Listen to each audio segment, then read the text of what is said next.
Christmas has always sounded quieter to me than it does to everyone else. Not silent never, silent but muted, as if the world lowers its voice in respect, or perhaps caution. People speak about Christmas like it's loud and joyful and overwhelming, but from what I remember, most has always been quiet moments surrounding it. The pauses, the seconds between notes in a carol, the way the night seems to stretch just a little longer on Christmas Eve. This December night, the quiet felt deliberate. I had just turned off the television, and the sudden absence of sound should have been comforting. Instead, the room seemed to lean inward, attentive. The air thickened, pressing gently against my ears. That's when I noticed the ticking. The clock had always been there, mounted above the bookshelf. Old, mechanical, reliable. Its ticking had blended into my life so completely that I only noticed it when it stopped. Tonight, it hadn't stopped, it had sharpened. Each tick landed with intention, spaced just far enough apart to feel counted. That was the first moment I felt watched. I live alone, and I always have. Not because I dislike people, but because I fear connection. It's simply easier this way. Fewer variables, fewer sounds that don't belong. I'm 32 years old.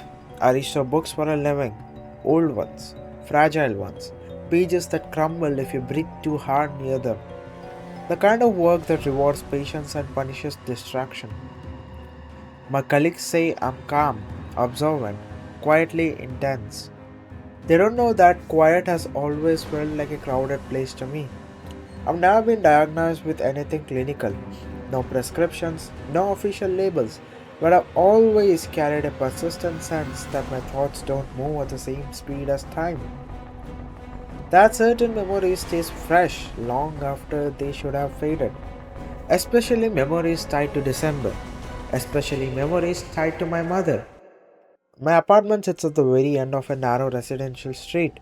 It's the kind of street that only looks festive from a distant strings of light hung unevenly, ribbons curling at the edges, inflatable figures deflating slowly in the cold.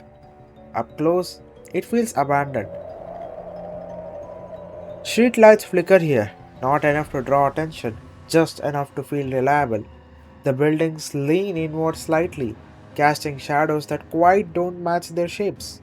Inside, the apartment smells faintly of dust, old paper, and pine scented cleaner.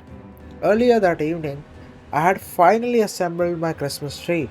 Artificial, pre lit, still, the needle scratched my fingers as I adjusted the branch. I blurred a little, just a pinprick. I stared at it longer than necessary. The ornaments came last. All of them inherited, all of them old. Most belonged to my mother. Glass piers dulled with age, tiny wood figurines chipped at the edges, and then the bell. Small, brass, dull gold, worn smooth by years of touch. No ribbon, no hook, no engraving, just a hollow body and a thin clapper inside. I didn't remember taking it out of storage, but there it was, resting in the box like it had always belonged.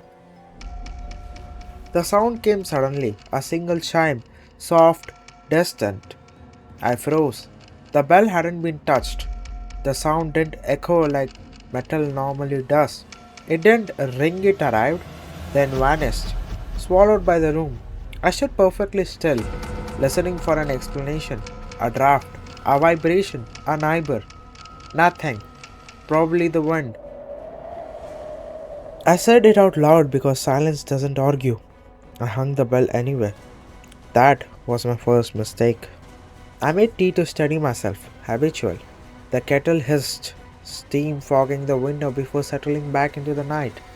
The clock ticked too loudly. I glanced at my phone. 9:12 p.m. I took a sip, burned my tongue slightly, waited. 5 minutes passed, or felt like it had. My phone still read 9:12. My chest tightened. Not panic, something heavier, like gravity had shifted slightly in the room. And then, bell chimed again. This time, it came from the hallway. The hallway light flickered when I stepped out. The air there felt colder, older, like it belonged to a building that no longer existed. The smell was different too, dustier, sharper, familiar in a way I didn't want to place. At the far end, the bell now hung from the coat rack. It hadn't been there before. I stared at it, heart steady but heavy. I laughed once. The sound felt wrong in my mouth. You're imagining things, but the bell swayed gently. No breeze, just motion. My mother used to hum while decorating, not loudly, never fully committing to the tune, just fragments of carols stitching together with silence. She would stop mid note sometimes, tilt her head, listen. As a child, I asked her what she was doing. She smiled and said, Christmas lessons back. I laughed then too. The bell began chiming every few minutes, never regularly, never when I expected it. Each time it sounded closer. The clock hands twitched instead of moving. Shadows stretched towards corners that didn't exist. The apartment felt slightly narrower. The air pressed against my ears like being underwater. Then I heard footsteps, slow, careful, circling, not approaching, testing. My mind raced to explanations pipes, neighbors, stress, sleep deprivation, but my body knew better. Whatever it already knew where I was. Then came the humming, faint, warped, a Christmas carol. It took several seconds to recognize the tune. Silent night, but slowed, bent, dragged through something thick.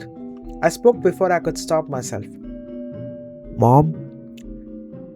The humming stopped instantly. Then a voice answered. You remembered. The voice didn't come from the hallway, it came from inside the memory of my own thoughts. My mother died on Christmas Eve. That's what I tell people. Heart failure. Peaceful, quick. The truth is quieter. She had been standing by the tree, holding the bell, listening. She told me Christmas remembers those who remember it. I laughed. The bell rang. She fell. I never told anyone that part. The bell chimed directly behind me. I turned. The apartment was gone. I stood in my childhood living room. Same wallpaper, same scratch on the floor, same smell of pine and dust. The tree stood fully decorated. Perfect, perfect. And beside it stood my mother. Not rotting, not twisted, just waiting. She smiled gently. You left me listening. I understood then. She hadn't followed me. I had carried her. Christmas doesn't forget. Time stopped, then it resumed. I woke standing in my apartment. The tree was bare. The bell rested in my hand. My phone read 9:12 p.m. Outside, Christmas bells rang across the city. This year, I won't decorate. I won't sing. I won't remember. Because somewhere, something is still listening.